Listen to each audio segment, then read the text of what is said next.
Jerusalem tharki ya hian lungai ru rimala nakina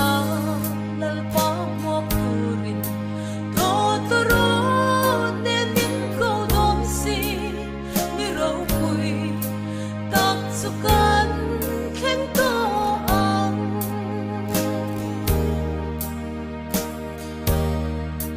kan lal i swat kutya ang selin kun adang lam thil a thar thiên lung sual ngai tua tlem vain tharau thia him isu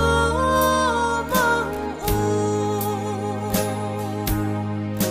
ni ro pui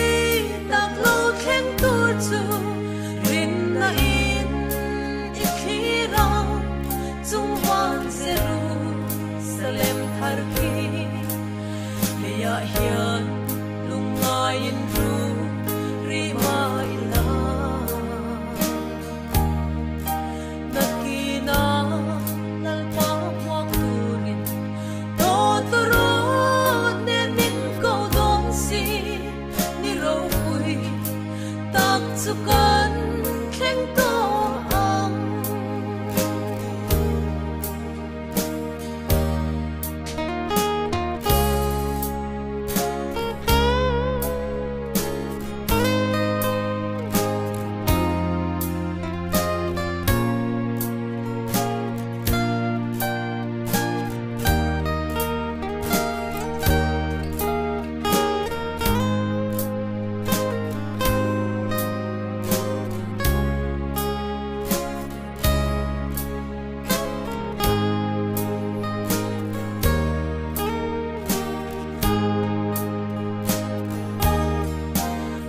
Raya tak telom